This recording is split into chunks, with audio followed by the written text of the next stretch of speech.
विद्यार्थी मित्रांनो, सह्याद्री ट्युटोरियल्स मध्ये तुमचं स्वागत आहे. सेमीकंडक्टर डिव्हाइसेस सगळ्यात शेवटचा टॉपिक आहे. लेंदी आहे खूप, पण बेस्ट टॉपिक आहे, लक्षात घ्या. आणि कंपल्सरी हा टॉपिक करायचा आहे. का सांगू का? याच्यात न्यूमेरिकल्स ऑलमोस्ट नाही आहेत, लक्षात घ्या. थोडेफार आहेत एक दोन फॉर्म्युले, पण बाकीच्या टॉपिक सारखे टफ न्यूमेरिकल्स नाही आहेत. म्हणजे मोस्टली आले तर थेरी क्वेश्चन येणार आहेत. ओके, मग एकदा जर तो टॉपिक परफेक्ट केला, एकदा अजून रिव्हिजन केली, तर बाळांनो हे मार्क आपल्या हातातले आहेत. प्लस सीईटीला याच्यावरती अतिशय सोपे क्वेश्चन्स आलेत, हे लक्षात घ्या. म्हणजे ते पण मी नंतर कव्हर करून घेणारच आहे, लक्षात घ्या. बरं, मग या टॉपिकला सुरुवात करूया आपण. मग तुम्हाला असं वाटेल चला पहिल्या पेज पासून मी सगळं घेईन, बिलकुल नाही. माझा पहिला प्रयत्न काय की तुम्हाला कॉन्फिडन्स तुमचा वाढवायचा आहे. म्हणजे तुम्हाला फिजिक्सची भीती राहिली नाही पाहिजे. जे सोपे क्वेश्चन्स आहेत ते मी अगोदर घेणार. म्हणजे मी पहिल्यांदा कव्हर करणार आहे लॉजिक गेट्स. लॉजिक गेट्स हा पॉइंट मी पहिल्यांदा कव्हर करणार, लक्षात घ्या. आता लॉजिक गेट्स हे एक डिजिटल सर्किट आहे. बघा, मी 2-3 डिजिटल सर्किट तुम्हाला ड्रॉ करून दाखवतो. हे एक सिम्बॉल आहे एका डिजिटल सर्किटचा. 2 इनपुट 1 आउटपुट आहे. हे एक गेटचं सिम्बॉल आहे. 2 इनपुट 1 आउटपुट आहे. हे एक सिम्बॉल आहे म्हणूया 1 इनपुट 1 आउटपुट आहे. म्हणजे असे डिजिटल सर्किट की ज्यांचं 1 और मोर इनपुट आहे बट ओनली 1 आउटपुट आहे, त्याला म्हणायचं आपण लॉजिक गेट्स. मग चला डेफिनेशन तर क्लिअर झाली का? मग एक्झाम मध्ये तुम्हाला डेफिनेशन विचारतील का? नाही. आता माझा आहे का परीक्षेत काय येणार? सिम्बॉल. दुसरं बुलियन एक्सप्रेशन. आता हे नवीनच नाव तुम्ही ऐकलं ना. बुलियन एक्सप्रेशन म्हणजे काय माहितीये का? की इनपुट आणि आउटपुट मधलं रिलेशन शो करणारं मॅथमॅटिकल इक्वेशन म्हणजेच बुलियन एक्सप्रेशन. त्याच्यानंतर ट्रुथ टेबल विचारलं जाणार. पण आपल्याकडे हे बुक असलं पाहिजे, लक्षात घ्या. हे जे बुक आहे ना टार्गेट पब्लिकेशनचं, ह्यात ऑलरेडी सगळ्या PYQs दिलेत. मग आपल्याला एक अंदाज येतोच. पण तुम्ही काही काळजी करू नका, IMP क्वेश्चन्स मी तुम्हाला प्रोव्हाइड करणारच आहे, लक्षात घ्या. आणि मी जे देतोय ते कराच बाळांनो. मी टॉपिक वाईज IMP तुम्हाला देणार आहे. सगळंच एकत्र देऊन उपयोग नाही आहे. टॉपिक वाईज अभ्यास करायचा हे लक्षात घ्या. म्हणजे एखादा टॉपिक करायचा असेल ना, न्यूमेरिकल, थिअरी, MCQ सगळं करायचं आपण, हे लक्षात घ्या. बरं, आता सुरुवात करूया लॉजिक गेट्सला. मग पहिलं जे लॉजिक गेट घेणार आहे मी, त्या गेटचं नाव आहे नॉट गेट. मग एक्झामसाठी मला काय आलं पाहिजे? सिम्बॉल. मग नॉट गेटचं हे असं सिम्बॉल आहे. चला आता बुलियन एक्सप्रेशन. समजा ए हे त्याचं इनपुट असेल तर ए बार हे त्याचं आउटपुट असणार आहे. म्हणजे निगेशन होत आहे. म्हणजे y equals to A not. समजा मी इथं लिहिलं x तर x नॉट येईल. म्हणजे इथं सुद्धा x. आता हे जे आहे हे तुमचं बुलियन एक्सप्रेशन. आता काय उरलं? Truth table. सांगतो. इकडं मी लिहितो इनपुट आणि इकडं लिहितोय OP म्हणजे आउटपुट, बरं का, लक्षात घ्या. म्हणजे आता तुमच्या पुस्तकात पण ट्रुथ टेबल दिलेत, बरं का, लक्षात घ्या. त्यांनी x ला इनपुट म्हणलंय आणि y इक्वल्स टू x असं आउटपुट म्हणलंय. मग चला, इनपुट x आहे आणि आउटपुट कोण आहे? y. आता समजून घ्या, तुम्हाला मॅथ्स मध्ये झालंय लॉजिक गेट्स. गेट्स नाही, लॉजिक टॉपिकच आहे. मग ऐका, इनपुट जर 1 असेल तर आउटपुट 0 येणार आणि इनपुट जर 0 असेल तर आउटपुट 1 येणार. म्हणजे नॉट गेटचं फंक्शन तुम्हाला कळालंय बाळांनो. तुम्हाला एवढंच करायचं आहे, एक्झाम मध्ये हेच विचारलं जाणार आहे. सगळे गेट जेव्हा शिकवून होतील मग मी PYQ वळणार आहे, हे लक्षात घ्या. नॉट गेट झालं. नॉट नंतर मी ऑर गेट घेणार आहे. म्हणजे बघा, पहिली गोष्ट सिम्बॉल. हे असं एक कर्व काढायचे तुम्हाला, लक्षात घ्या. मग A आणि B हे इनपुट आहेत. A आणि B. मग output, okay sorry, output Y आहे ते A प्लस B येतं, हे लक्षात घ्या. आउटपुट Y ते काय येतं? A plus B. मग ऐका, मग हे बुलियन एक्सप्रेशन आहे, हे सिम्बॉल आहे. आता ट्रुथ टेबल काढूया. मग ट्रुथ टेबल मध्ये मी नुसतं असं लिहू का रे बाळांनो? A B आणि Y equals to A plus B. म्हणजे हे इनपुट आणि हे कोण आहे? आउटपुट. तुम्हाला आठवतंय का रे? True true, false false, true false, true false. Maths मध्ये तसंच आहे इथं, हे लक्षात घ्या. आता त्यांनी काय माहितीये का, आपण 1 1 0 0 0 1 0 असं लिहू शकतो, लक्षात घ्या, काही हरकत नाही. पण त्यांनी असलेले पुस्तकात 0 1 0 1 आणि इथं 0 0 1 1. ओके, समजून घ्या, हे मॅथ्स सारखंच आहे. आता ऑर गेट मध्ये कसं आहे की दोघांपैकी एक इनपुट जरी हाय असेल तर आउटपुट हाय असणार आहे. म्हणजे 1 म्हणजे हाय, 0 म्हणजे लो. पण दोघेही लो असतील तर आउटपुट सुद्धा लो येणार आहे. 0 1 1 आणि 1 1 1च येणार. आता हे ट्रूथ टेबल कुणासाठी आहे? ऑर गेटसाठी. ओके, कुणासाठी? ऑर. लगेच मी काय करतोय समजलं तुम्हाला?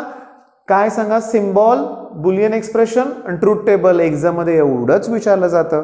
आता नॉर गेट जर असेल, नॉर, ते पण मी इथंच काढणार आहे सिम्बॉल. बघा, ऑर गेट सारखंच सिम्बॉल काढायचं आहे, फक्त इथं एक सर्कल येईल छोटंसं, झालं.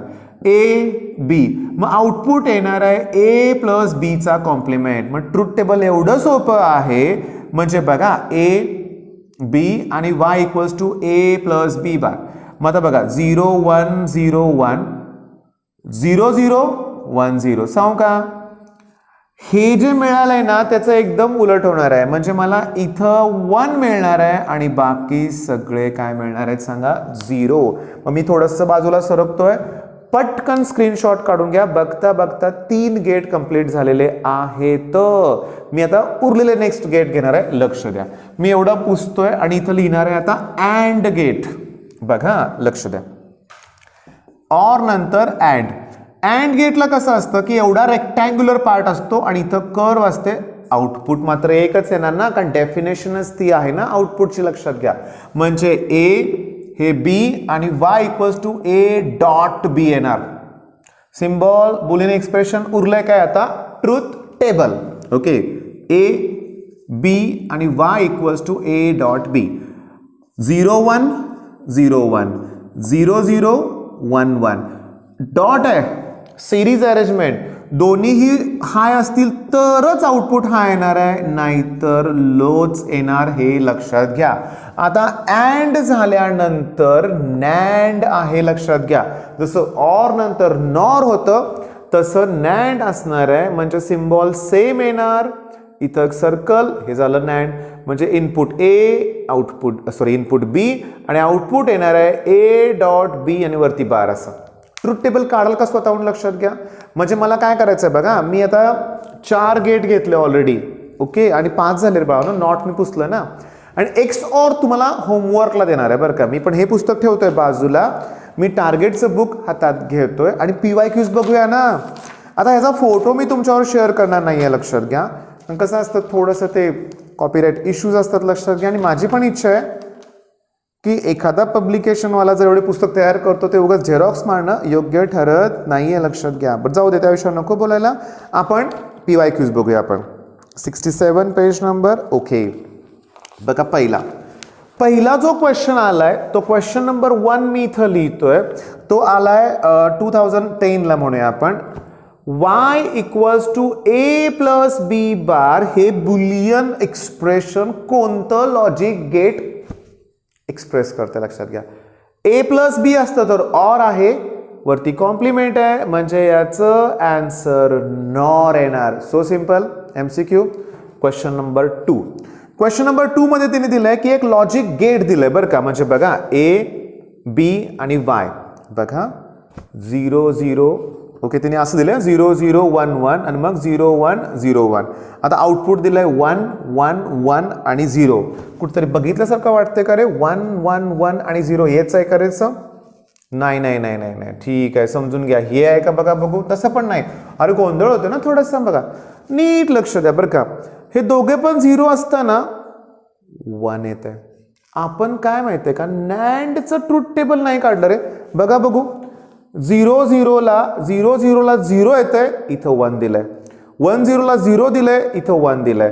1 1 ला 1 आहे, इथं 0. बाळांनो, हे नॅन्ड गेट आहे, तुमच्या लक्षात आलं असेल. ओके, प्रश्नाचे स्वरूप कळतंय का बघा. आता तिसरा प्रश्न. Okay, Boolean expression for AND gate असं विचारलंय. मग करेक्ट आन्सरच लिहितोय मी ए डॉट बी. बुलियन, अरे व्हिडिओच्या सुरुवातीला सांगितलं. मला आता सांगा बघू, हे काय अवघड वाटतंय का? बिलकुल नाही, पण एकदा तरी केलं पाहिजे ना. पण जर मी केलंच नाही तर मला लॉजिक गेट्स कसे जमेल सांगा बघू. पण नेक्स्ट क्वेश्चन बघा. Output of NOR gate is high. NOR कुठे आहे? इथं.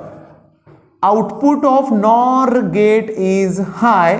मग ऑप्शन वाचतो, when both inputs are low. बरोबर ना?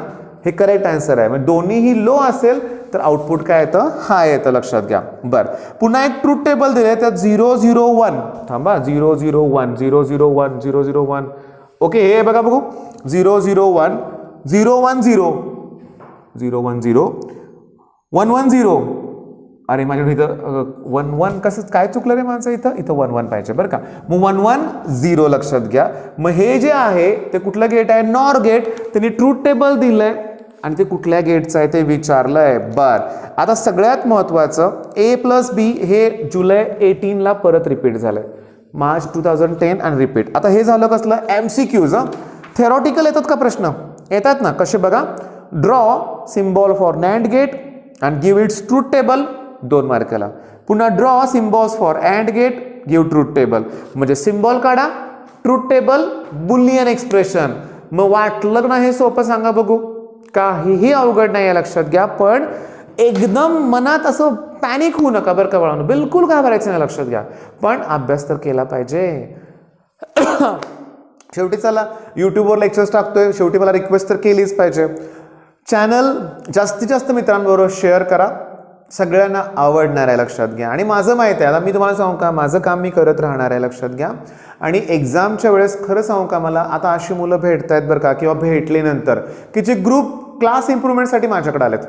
मग त्या मुलांचं म्हणणं होतं, सर आम्हाला अगोदर तुमचं चॅनल मिळायला पाहिजे होतं. मग माझं काय म्हणणं आहे, तुमचे जे चांगले मित्र आहेत ना, नक्की चॅनल शेअर करा, चांगला अभ्यास करा, चांगले मार्क मिळवा. बेस्ट ऑफ लक, धन्यवाद.